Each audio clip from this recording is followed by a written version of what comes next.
நடிகர் பாக்யராஜ் அவர்கள் இறந்து போய் இன்னையோட 1 வாரம் ஆகுது.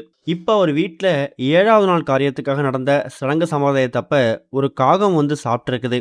அத பார்த்துட்டு ஒட்டுமொத்த குடும்பமும் கையெடுத்து கும்பிட்டு வணங்கியிருக்காங்க. அதோட விவரத்த தான் இந்த வீடியோல பார்க்க போறோம். 73 வயசு ஆகியிருந்த பாக்யராஜ் அவர்கள் கடந்த வாரம் ஜூன் 26ஆம் தேதி மாரடைப்பு காரணமா காலமாயிட்டாரு.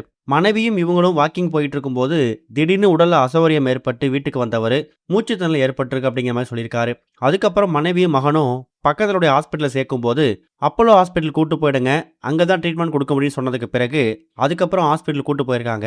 போகக்கூடிய வழியிலேயே பாக்யராஜ் அவர்கள் உயிர் பிரிஞ்சிருக்குது. இன்னையோட அவர் இறந்து கிட்டத்தட்ட 1 வாரம் ஆகுது. கடந்த வாரம் ஞாயிற்றுக்கிழமை அரசு மரியாதையோட பாக்யராஜ் அவரோட உடல் வந்து நல்லடக்கம் செய்யப்பட்டிருக்கு. பெசன் நகரில் இருக்கக்கூடிய மீன் மயானத்தில் உடலை தகனம் பண்ணியிருக்காங்க.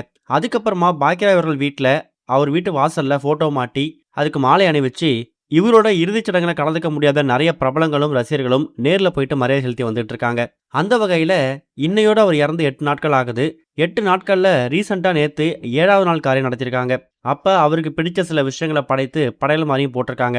பாக்யராஜ் அவர்களை பொறுத்த வரைக்கும் கடந்த ஒரு சில வருஷங்களாவே அசைவ உணவுகளை பெருசா விரும்புறது இல்லையா. எப்ப அவருக்கு அந்த இருதய பிரச்சனை வருது அப்படின்னு தெரிய ஆரம்பிச்சதோ அப்பவே மொத்தமா அசைவ உணவுகளை கட் பண்ணிட்டு வெறும் சைவ உணவுகளை மட்டும்தான் அதிகமா எடுத்திருக்காரு. எந்த ஊருக்கு எந்த நாட்டுக்கு ஷூட்டிங் போனாலும் அங்க இருக்கக்கூடிய உணவுகளை விரும்பி சாப்பிடக்கூடியதுல இவர் அடிச்சுக்கிறதுக்கு ஆளே இல்லையா.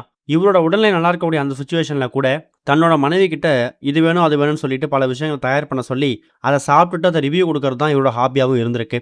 அப்படிப்பட்ட பாக்யராஜ் அவர்கள் கடந்த ஒரு சில வருஷங்களாவே சரியா அசைவ உணவுகள் சாப்பிடாம தன்னோட உடம்புக்கு எது ஒத்துக்குமோ அதை மட்டும் தான் சாப்பிடுவாராம். இப்ப 7வது நாள் காரியத்துல அவருக்கு பிடிச்ச சில பொருட்களை சமைத்து அவரோட போட்டோக்கு முன்னாடி படையலா போட்டிருக்காங்க.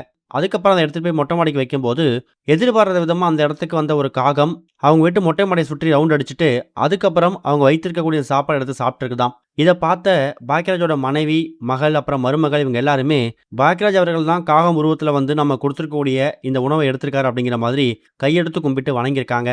அந்த காகமும் அந்த உணவை சாப்பிட்டுட்டு அதுக்கப்புறம் அந்த இடத்த விட்டு பறந்து போயிடுச்சான். இது அங்கிருந்த எல்லாரும் மத்தியிலையும் உறவினர் மத்தியிலையும் மிகப்பெரிய கண்கலக்கத்தையும் சோகத்தையும் ஏற்படுத்தியிருக்குது.